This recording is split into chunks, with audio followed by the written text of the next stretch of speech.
I was actually very shocked that the perspective that was opened up to me was something that I thought I knew about. So for example, if you say, okay, I open up a perspective about different religion, I would have expected that. But he opened up perspective about the deaf community, which I've been involved in since I was young. So it really was like, yeah, I didn't think of that, and that really struck me a lot. And like, I kept talking to him about it after the game. And I think that's my reaction. I'm just like mind blown. Like even the things you thought you know, turns out you don't. So the game helps you realize that, yeah.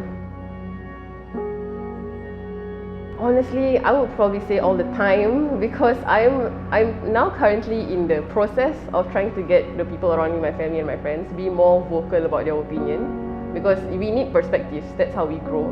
And I think having something like this really helps me like facilitate it.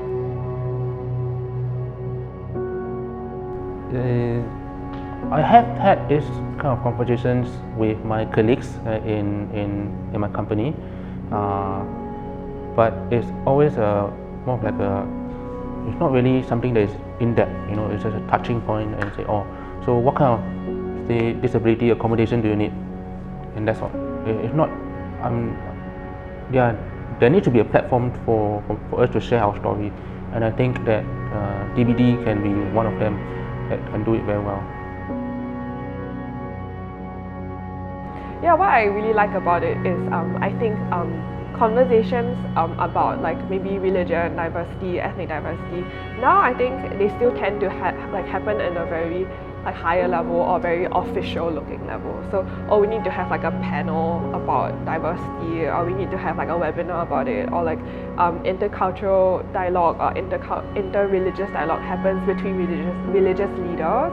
But I feel like this really kind of gives me the impression that these conversations can happen between anyone, and it takes intention. Like it takes two people sitting down, or maybe more like a group of friends sitting down having that conversation. It's not as if you're gonna say like, yeah, okay, like let's like drink some beer and play this game. But it takes intention. But then that means that these conversations can be brought into spaces that are like more personal, more private.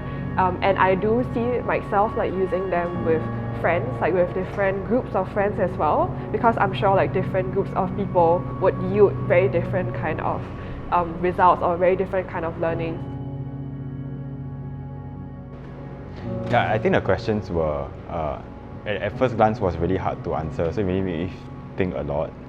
And I think when it made me think a lot, there were a lot of memories that came along, and sometimes a lot of emotions, but I actually don't dare to review it so quickly. Yeah. So for example, even the memory of the racial discrimination was something that I didn't want to think about, but it brought it out in I felt safe to share, but it was not easy to relate to. Yeah. So I would say that the way that the activity was held allowed me to share all these thoughts. As much as I don't want to think about it, it really facilitated those thought processes.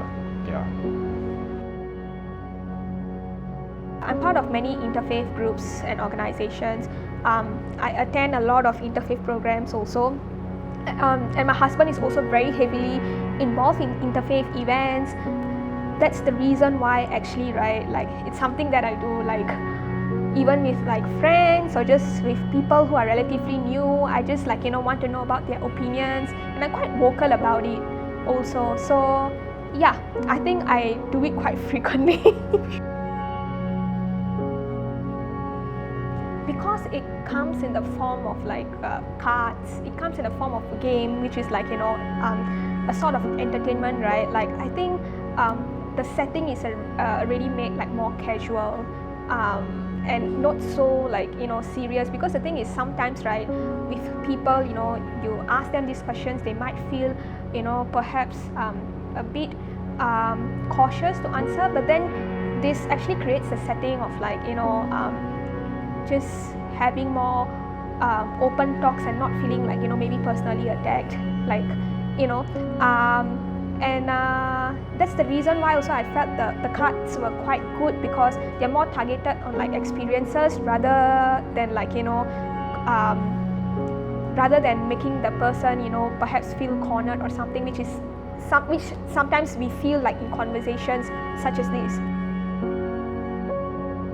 it's the sharing I have with Pavitra, and then to hear from her side, really from her side of from her religion point of view, from her race, being from another minority, to see from another angle that I'm not sure when I don't think I will be able to ask that personally if with my other friends, just because relationship is quite important to me. To have that boundary, I just want to ensure that if you guys will give out to us, you know, sometimes you have that judgment whereby people say, are you crazy to all of a sudden be asking me this kind of question? So that's why I say that to have this platform, to have it so safe, to share whatever you want to share, and to have a leading, I think that's quite good. Yeah, that's my takeaway, just to hear from other people's point of view.